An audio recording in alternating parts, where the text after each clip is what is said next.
Para a palestra desta noite, teremos como reflexão o tema Sacudir o Pó. E como expositor, nós temos o prazer em receber o nosso amigo Davi Santos. O Davi, ele é professor de música, ele é músico, já tocou em várias orquestras no Brasil e é maestro da orquestra aqui do Jesus de Nazaré. Ele é diretor do Instituto Ágape, palestrante e grande facilitador dos estudos aqui da casa. Portanto, Davi, seja bem-vindo e uma boa palestra.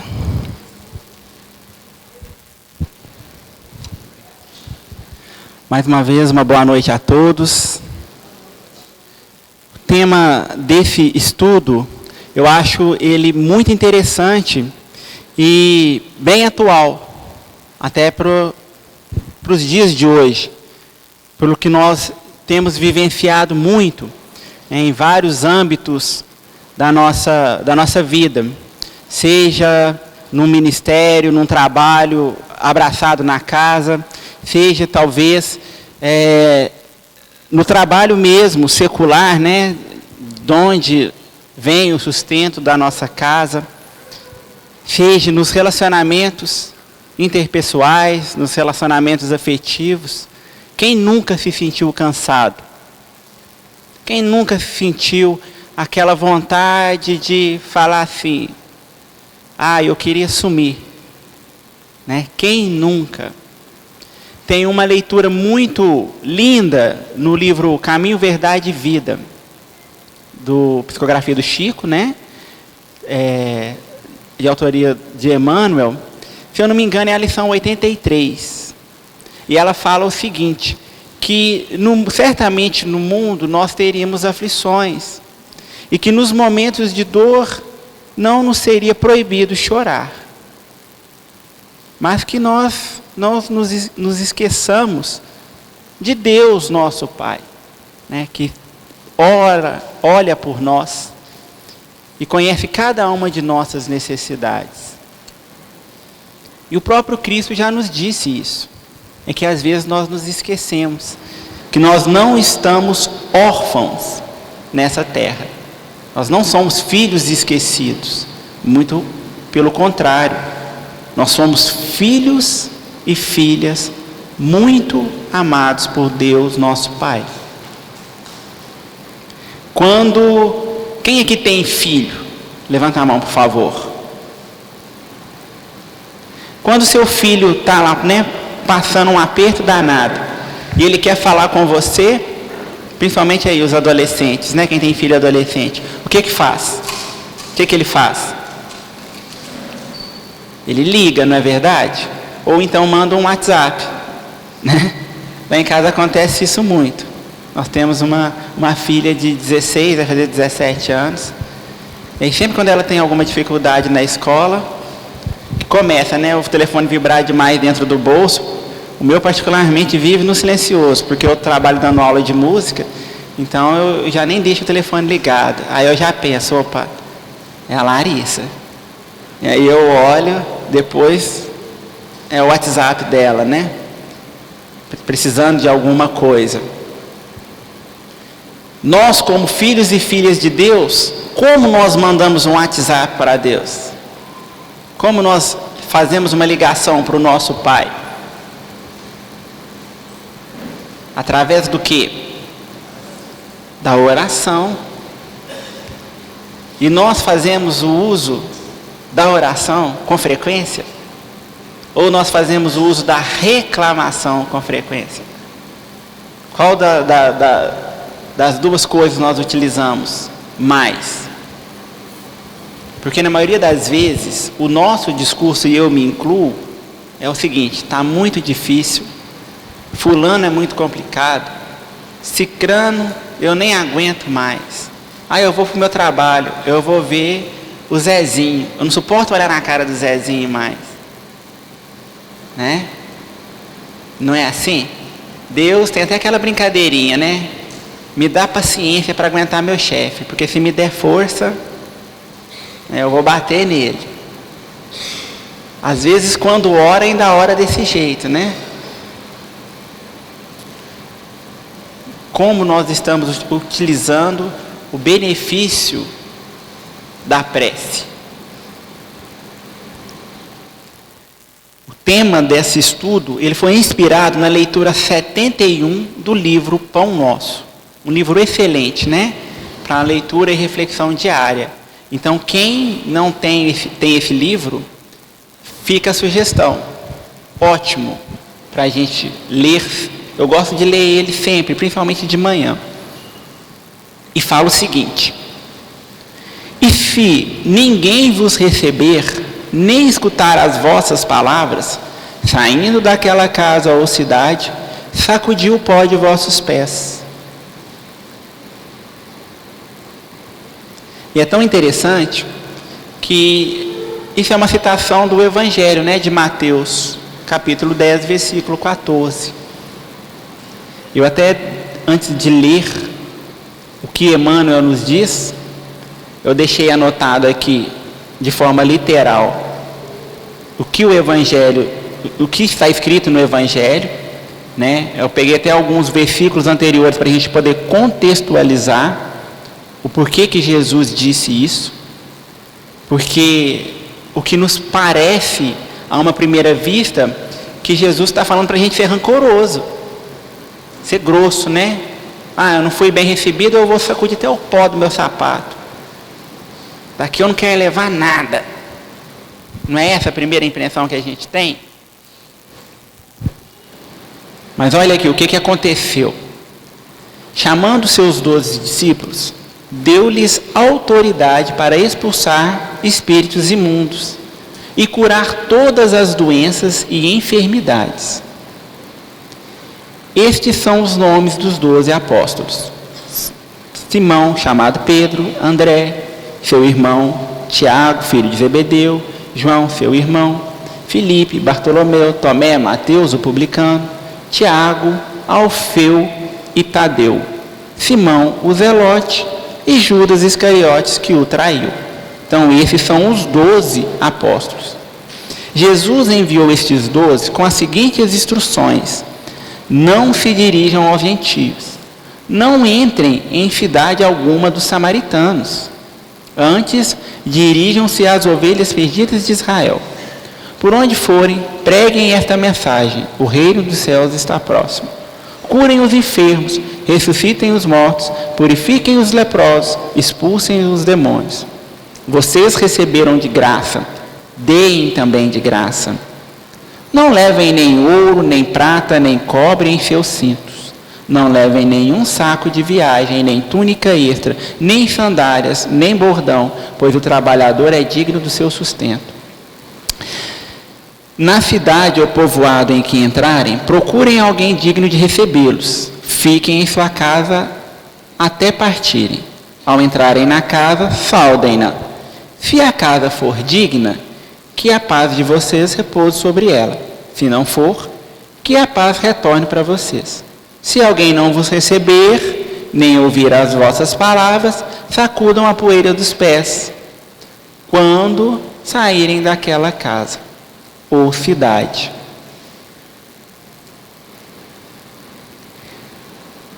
Aqui na realidade, Jesus, ele chama os seus discípulos, né, e os enviam para o mundo para poder pregar as boas novas do Evangelho. Aqui é citado os 12, mas nos capítulos anteriores nós vamos vendo que Jesus, na realidade, ele envia muito mais do que os 12, porque ele se acerca da multidão dos discípulos que o seguia, né? E então fala para que os seus seguidores não guardassem aquela boa nova para si próprio, mas que o resto do mundo também conhecesse das doçuras do Evangelho. Mas então por que Jesus fala para sacudir o pó? Para a gente entender o porquê dessa fase de sacudir o pó, a gente precisa entender como que era feita, como que aquele povo vivia naquela época, né? Todos nós sabemos que o Império Romano, ele dominava a Judéia, a Palestina naqueles tempos. E qual que era uma característica do Império Romano? eles construíam o quê? Estradas, né? De uma província para outra. Eles, de certa forma, ligavam todo o império através de estradas. Olha que interessante. A estrada romana era uma infraestrutura física vital para a manutenção e desenvolvimento do Estado romano e foram construídas a partir de 300 anos antes de Cristo. Através da expansão e consolidação da República Romana e do Império, elas forneciam meios eficientes para o movimento terrestre dos exércitos, de funcionários do governo, de civis, além de comunicação oficiais e bens de comércio. Então, para que eles faziam isso? Para que fosse mais fácil, como o Império Romano era muito vasto, para ficar mais fácil deslocar tropas, para que pudesse deslocar também mantimentos e para que os próprios magistrados do Império Romano pudessem ir de uma província, de uma cidade a outra e aplicar a lei romana. Agora, o mais interessante é que durante todo o período, né, que se deu a expansão popular e o esplendor do Império Romano, que foi até 117 depois de Cristo, eles construíram mais de 80 mil quilômetros de estrada.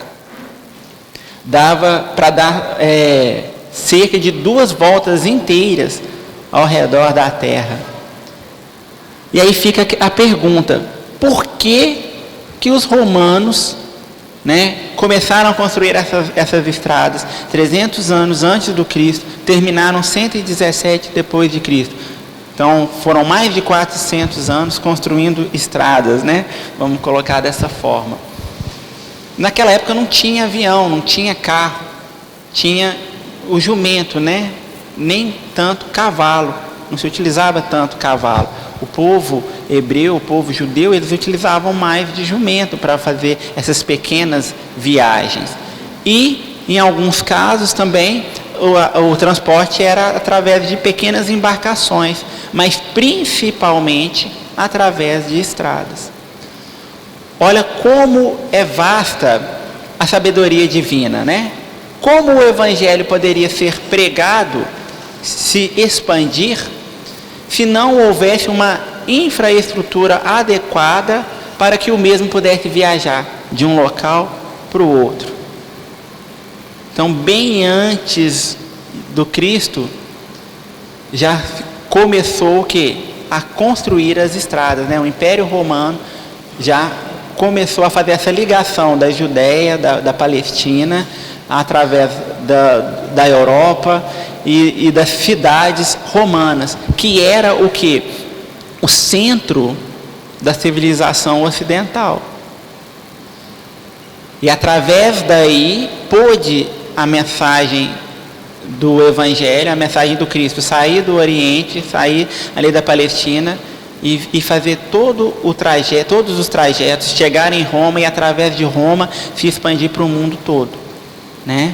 Nós vamos ver isso mais acentuado com a missão de Paulo, né? Que é alguém que nós vamos citar muito aqui no nosso estudo, através do ministério de Paulo, que abre igreja nas cidades romanas e nas cidades vizinhas e faz todo este trabalho organizacional da expansão do Evangelho na Terra. Detalhe, né? Ele é chamado apóstolo, porque ele não conviveu com Jesus. Ele aprendeu sobre Jesus, principalmente com Ananias, né? Quem ele ia, ele tinha cartas de Roma para matar, inclusive. E foi talvez um dos maiores pregadores do Evangelho. E Emmanuel, então, ele fala o seguinte para a gente: os próprios discípulos materializaram o ensinamento de Jesus, sacudindo a poeira das sandálias, em se retirando desse ou daquele lugar de rebeldia e impenitência. Né? Por que do pó? Porque viajar a pé naquelas cidades poeirentas, né? A pessoa ficava coberta de pó mesmo, tanto que era costume. Até há pouco tempo atrás, quem viveu na zona rural, vai lembrar disso, né? Que era comum a pessoa, antes de sentar à mesa para comer, ter uma bacia para lavar os pés, a mão e o rosto, né? Exatamente para limpar o pó da viagem. Às vezes a pessoa chegava tarde e tomar banho também era complicado, porque era geralmente bacia ou outros apetrechos que se diferem muito dos chuveiros, das duchas que nós temos hoje em dia nos nossos banheiros, né? Graças a Deus. Então, se utilizava desses apetrechos para fazer a higienização. Todavia, se o símbolo que transparece da lição do mestre estivesse destinado apenas a gesto mecânico, não teríamos nele senão um conjunto de palavras vazias. Quer dizer, Jesus ele ensinou através de parábolas. Toda parábola do Cristo tem uma lição moral embutida por trás. Por isso que o seu evangelho, as suas lições, elas são atemporais, né? Elas servem para todas as situações e para todos os tempos. Tanto que elas foram ditas há mais de 2000 anos atrás e são atuais nos tempos de hoje. Porque se nós formos ler e refletir verdadeiramente no Evangelho, nós encontramos as respostas para as nossas maiores dificuldades existenciais, né? Por isso que existe até aquela máxima, né? Como nós vimos ali nas perguntas e respostas, na realidade o corpo ele reflete a enfermidade do espírito. E qual a melhor terapia para que o espírito se cure? É chamada de evangelioterapia, né? É o melhor medicamento para curar os males físicos, espirituais, sentimentais, morais. O ensinamento, porém, é muito mais profundo. Recomenda a extinção do fermento doentio. Quem aqui já fez rosca, pão, já trabalhou com fermento? Para que serve o fermento? Para fazer o que com a massa? Fazer a massa crescer, né? E aí, às vezes eu vou usar até uma expressão que eu ouvi, né, há muito tempo atrás por um pastor amigo meu. E aí, uma vez nós estávamos conversando com um casal. E aí, no diálogo, né, com esse casal, aí eles começaram a falar coisas de décadas atrás, um do outro, né? Aí está até parecendo aquela música do milionário José Rico, né? Você esquece que em 82 casou comigo. Aquela coisa assim, lá de antigamente. Aí o pastor virou e falou assim: meu irmão, mas assim não dá. Você fica ressuscitando os Lázaros. Quer dizer, o que está morto, deixa morto. Aonde que está o perdão? Aí a gente vem falar do fermento, né? Quando a gente fica ressuscitando os Lázaros ali, a gente vai fazendo com que aquilo cresça dentro da gente, não é verdade? E o que acontece quando o fermento passa do ponto? A senhora que já fez, né? Já trabalhou com fermento. O que acontece com essa massa? Não vira nada, né? Não presta para mais nada. E é o que acontece com a gente quando a gente deixa as coisas fermentarem dentro da gente, né? Aquele sentimento, ele não vai servir para nada.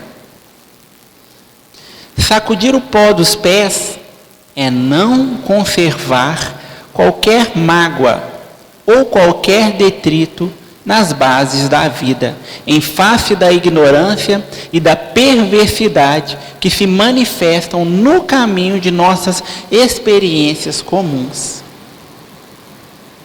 É o que? Trocando em miúdos, não guardar ressentimento. Ou seja, ficar trazendo à tona aquelas experiências infelizes que nós vivemos com pessoas, com situações, né, com atitudes. Natural é o desejo de confiar a outros as sementes da verdade e do bem.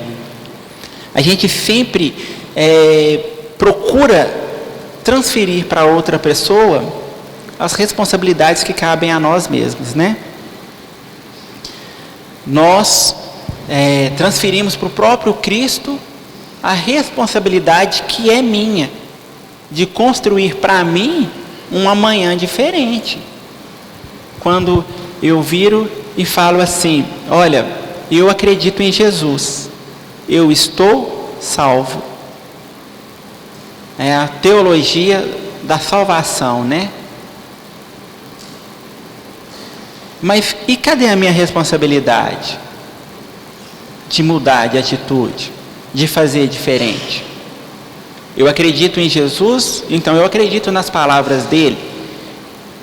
Então, quando ele me diz que com o mesmo juízo que eu julgar, eu vou ser julgado, para mim não fazer com o outro aquilo que eu não gostaria que fizesse comigo, e nós vamos ver isso aqui abaixo daqui a pouco. Ele me fala para dar outra face. E aí eu pergunto para vocês, né, acerca dessa outra face. Da outra face. Então, será que Jesus quis dizer no sentido literal da palavra? Da outra face eu tomei uma bufetada, aí eu viro do outro lado e falo assim: bate mais. Será que é isso que Jesus quis dizer? Né? Todo mundo já viu uma moeda na vida, eu tenho certeza disso. Existe nas moedas o quê? Duas faces. As duas são idênticas? Não. Então olha para você ver. Vamos tomar como exemplo a analogia da moeda. Da outra face é oferecer algo diferente daquilo que a pessoa está te oferecendo, né? Tem até um ditado popular que fala assim: a cara feia é feia para quem faz. Não é verdade? Os antigos não falavam muito assim? Então, se a pessoa está me tratando com rispidez, está sendo mal educada comigo, aí eu vou ser mal educado, vou ser ríspido, vou ser ignorante, violento também? Ou eu posso virar para a pessoa e falar assim: não, tudo bem, que Deus te abençoe, né? Esfria a cabeça, depois a gente conversa melhor. Eu tenho certeza que as coisas tomam uma proporção diferente da que se eu entrasse na vibração e começasse a bater boca também. Porque quando dois ou mais querem ter razão, todo mundo perde a razão. Não é verdade? Porque ninguém escuta ninguém, ninguém se coloca no lugar de ninguém, ninguém pensa ou tenta se colocar no lugar do outro. Aí entra o quê? O ego falando mais alto: eu tenho razão, a minha vontade prevalece, é do meu jeito. Não é assim? Quem já ouviu aquela frase assim: eu nasci assim, vou morrer assim? E aí eu completo: desperdiçou uma reencarnação, vai voltar de novo, vai fazer tudo de novo, talvez em circunstâncias bem piores. Eu nasci assim, mas eu nasci para aprender, para crescer, para evoluir e ser diferente. Mas o que essa frase afirma? Que o meu orgulho, o meu egoísmo fala mais alto do que a própria razão. Não é verdade?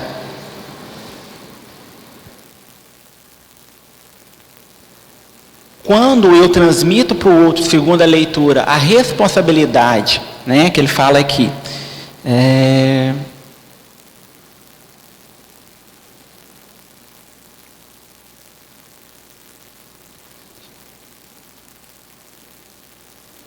natural é o dever de confiar a outrem as sementes da verdade e do bem. Por exemplo, numa discussão, né, eu estou discutindo com o meu irmão, com a minha esposa, com o meu colega de trabalho. Vamos trazer isso para um campo mais íntimo, porque a gente conhece melhor as pessoas na nossa intimidade, né? Algum familiar. E aí discussão ela esquenta ao ponto de alguém falar alguma coisa não tão agradável para o outro, e aí as pessoas ficam de mal naturalmente, né? Fulano me humilhou, fulano falou isso comigo e eu não gostei, eu saí de lá extremamente magoado. Aí vem alguém para intermediar, para poder fazer o meio de campo, né? Para ver se as pessoas se ajustam de novo. E aí eu pego e falo assim: mas fulano é tão bom pro outro, né? Para os outros, por que ele teve que agir assim comigo? Se ele já tem conhecimento disso ou daquilo, então ele tinha que ter entendido o meu lado. Eu estou transferindo, não estou? A responsabilidade para o outro, de agir diferente. Mas por que eu não pude agir diferente? Por que o outro tem a responsabilidade de praticar o bem e eu não? Entretanto, se somos recebidos pela hostilidade do meio a que nos dirigimos, não é razoável nos mantenhamos em longas observações e apontamentos que, ao invés de conduzir-nos à tarefa a êxito oportuno, estabelecem sombras e dificuldades em torno de nós.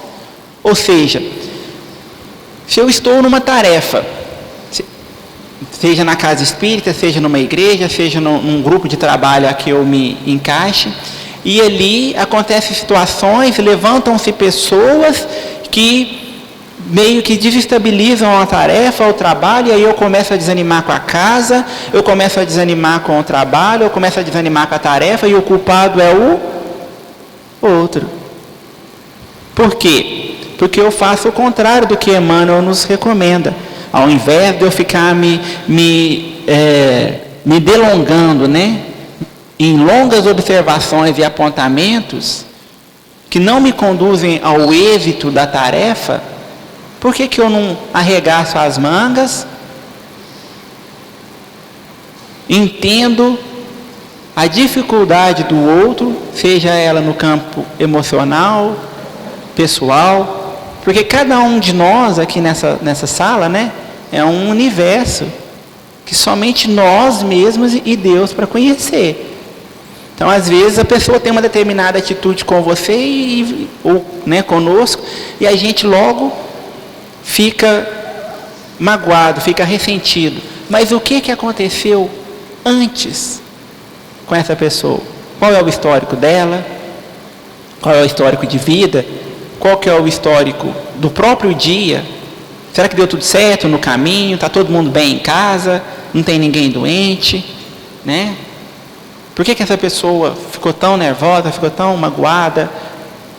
Mas a pessoa sempre levanta situações que desestruturam o trabalho. Nós vamos descobrir como lidar com esse tipo de coisa, sem que nós nos desapontemos ao ponto de abandonar a tarefa. Porque a tarefa, bem da realidade, ela é boa para nós mesmos. Quando nós ajudamos, na realidade nós estamos sendo ajudados. Se alguém te não recebeu a boa vontade, nem te percebeu a boa intenção, por que a perda de tempo em sentenças acusatórias? Tal atitude não soluciona os problemas espirituais. Ignoras acaso que o negador e os indiferentes serão igualmente chamados pela morte do corpo a nossa pátria de origem? Ou seja, aquelas pessoas que estão tendo dificuldades, que são pessoas problemáticas, por qualquer que seja a situação, a razão, o motivo ou a circunstância que ela haja dessa forma, um dia, tal como nós mesmos, elas também retornarão à pátria espiritual, que é o nosso lar verdadeiro. Ela será cobrada, porque se a tarefa foi dada a mim e a outrem, significa que ela deveria ser desenvolvida por nós. Se ele não fez a parte dele, mas eu fiz a minha, o mérito é de quem? Agora, se eu deixei me levar e também não fiz a tarefa, a perda é de quem? Nós sempre temos escolhas. A nossa maior dificuldade, eu me enquadro, é que na maioria das vezes nós escolhemos aquilo que nos agrada, aquilo que nos convém. E dificilmente escolhemos aquilo que nós temos de fato de fazer, né? A maioria dos remédios que é tomado, né, principalmente xarope e por aí vai, não tem o gosto amargo, né? Tem o gosto amargo. Mas é salutar, não é verdade? Você vai oferecer um remédio para uma criança, ela vai fazer cara feia, né? Eu estava até rindo da minha cunhada esses dias, que a menininha dela vive com a gargantinha inflamada, e ela não bebe remédio nem por decreto. Ela já está tão traumatizada com isso, que toda hora que a gente chega na casa dela, ela pergunta se a gente está com febre. Porque ela tem muita febre, né? Ela é petitinha, tem 3 anos, uma gracinha. E aí, para ela tomar o remédio, aí coloca no suco para ela, no suco de laranja. Aí, esse dia para trás, eles estiveram na nossa casa, e aí, realmente, né? A minha esposa, ela estava com a garganta ruim, estava com febre e tal. E aí, ela chegou assim para minha esposa, chama ela de Lolô, né? Ô, Lolô, você está com febre? Aí ela falou: ô filha, a tia está doente. Aí ela virou para mim e falou: seu Davi, dá suco para ela. Porque na cabecinha dela, o suco fazia bem, né? Não queria que desse o remédio, ela queria que desse suco. Então, quer dizer, na maioria das vezes o remédio que a gente tem para tomar, ele é amargo, mas é extremamente necessário. Não é verdade? E a gente quer tomar o quê? O suco, né?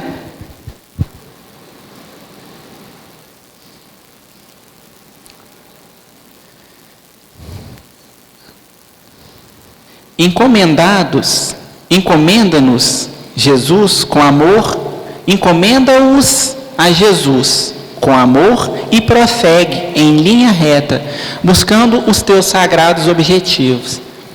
Há muito por fazer na edificação espiritual do mundo de ti mesmo. Olha como é séria essa frase. Enquanto a gente está preocupado com o outro, com as dificuldades do outro, o que o benfeitor espiritual nos conclama a fazer? Encomenda-os a Jesus e segue na edificação do mundo interior de ti mesmo. Quer dizer, eu preciso preocupar comigo, com o que eu tenho que fazer, não com a dificuldade do outro. Se a dificuldade do outro atarraca a tarefa a ser desempenhada, eu preciso, ao contrário, auxiliá-lo e não julgá-lo, né? Mas Davi, é muito complicado lidar com pessoas. E é mesmo. Às vezes a gente não quer lidar nem com a gente mesmo. A gente levanta de manhã e fala assim: nossa senhora, vamos lá, né? Mais um dia. Não é verdade? Aí a pessoa fala assim: bom dia. Você fala: que foi? Lá que berra a pessoa, né? Tipo assim, a pessoa não tem nada a ver se eu acordei de mau humor, mas é o que está mais perto. Não é verdade? Por quê?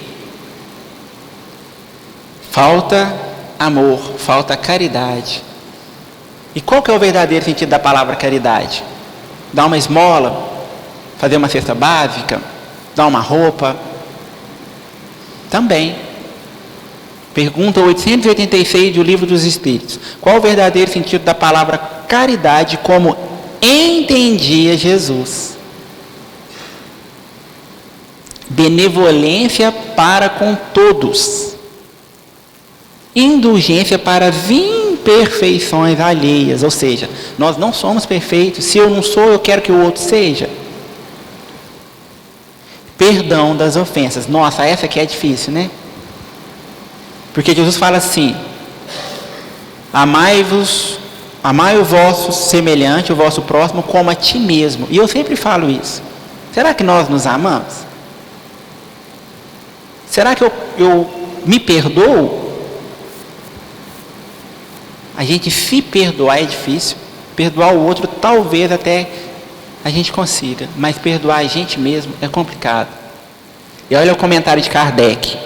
O amor e a caridade são complementos da lei de justiça, porque amar o próximo e fazer-lhe todo o bem possível que desejaríamos que nos fosse feito. Tal é o sentido da palavra de Jesus: amai-vos uns aos outros como irmão. A caridade, segundo Jesus, não se restringe à esmola, mas abrange todas as relações com os nossos semelhantes. quer se trate de nossos inferiores, iguais ou superiores. Então, olha que interessante, a caridade, segundo Jesus, ela não se restringe à esmola. Não que a esmola não seja uma manifestação da caridade ou que ela seja importante, mas ela não pode ser só isso. Ela abrange todas as relações com os nossos semelhantes. Todas as relações. Então, ou seja, a todo momento eu tenho a oportunidade de colocar a caridade em prática. Às vezes ouvindo. Eu não tenho dinheiro, eu não tenho a condição financeira, mas eu tenho ouvido para ouvir, né?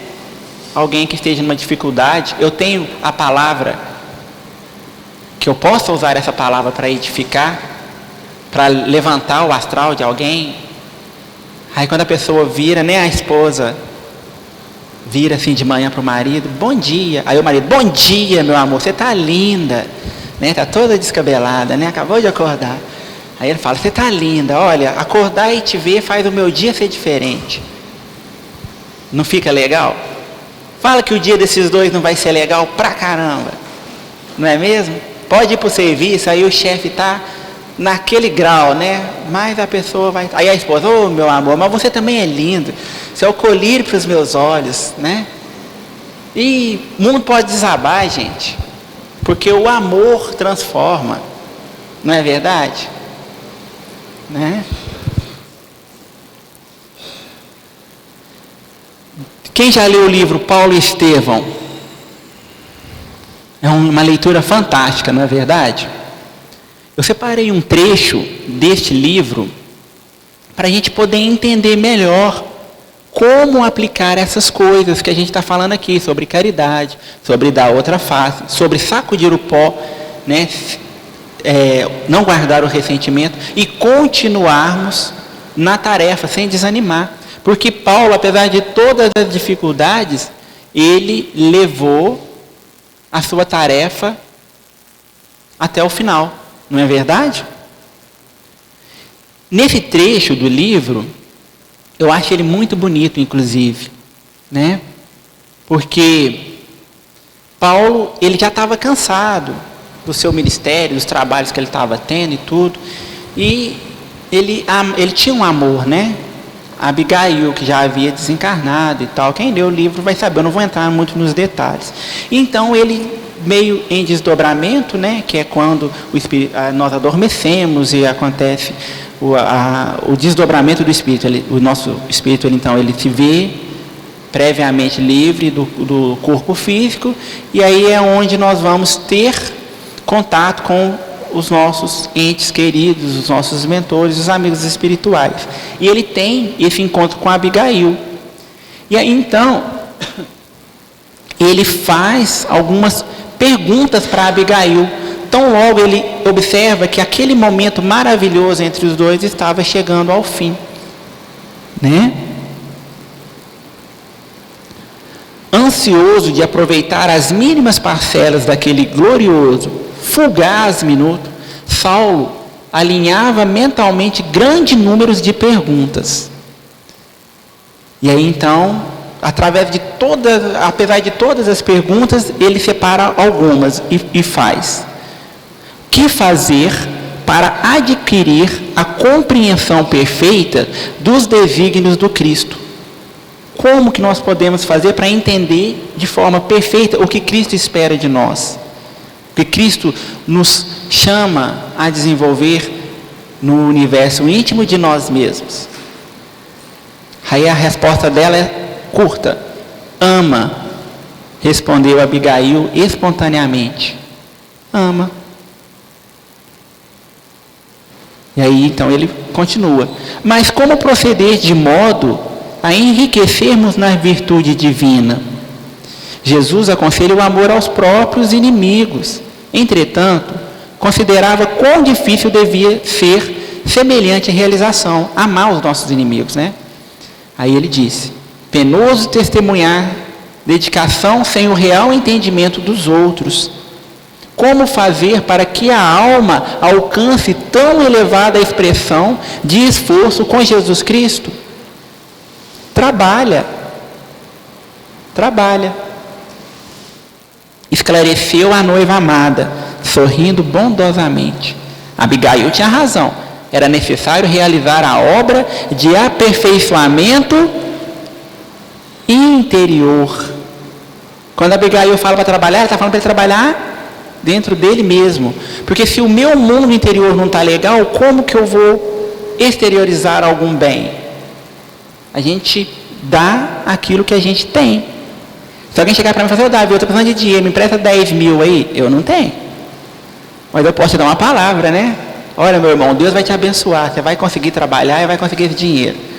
Se eu tivesse, né? Estava na sua mão. Todavia, voltando ao ambiente do esforço coletivo, em cooperação com antigos companheiros, acalentava sadias esperanças que se converteram em dolorosas perplexidades. Que providências adotar contra o desânimo destruidor? Espera. A gente às vezes é muito ansioso com as coisas. A gente quer as coisas para ontem. Disse ela ainda num gesto de terna solicitude.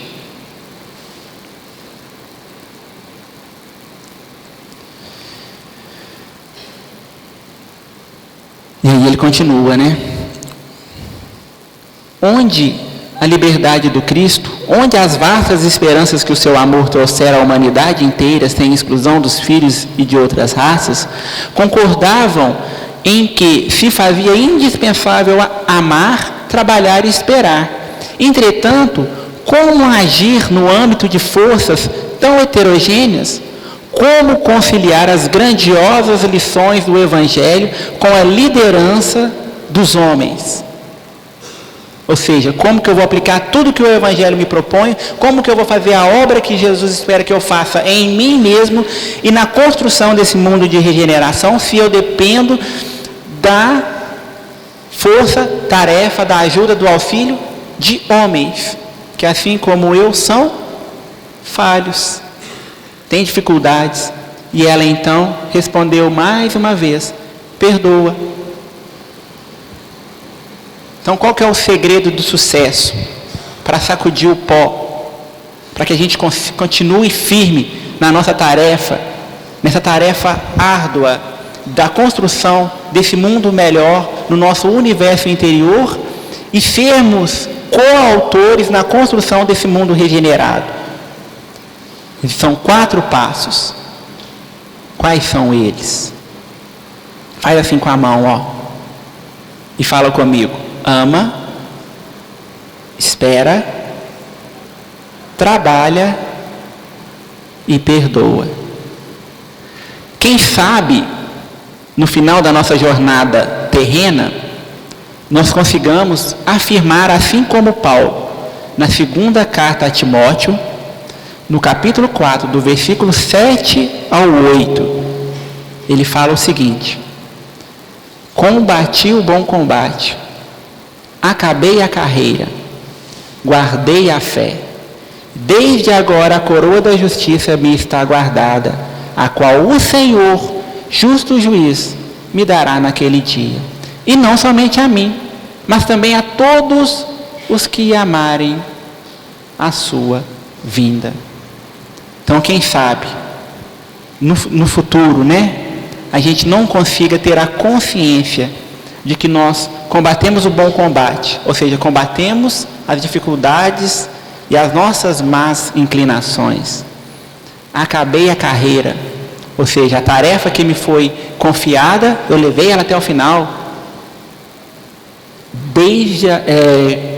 Guardei a fé. A fé é o quê? No porvir. A fé é que amanhã vai ser melhor do que hoje, apesar de todas as dificuldades. E desde agora, a coroa da justiça me está guardada. Ou seja, a coroa vem de coroar, né? Coroação. O espírito totalmente puro, liberto das provas e da expiação. Coroado, então, como um espírito puro e finalmente livre. Que Jesus possa nos abençoar nessa noite. Eu agradeço a atenção de todos, a direção da casa, mais uma vez, pela oportunidade, né, deste aprendizado, que espero que possa ter sido tão proveitoso para vocês, como foi para mim. Muito obrigado.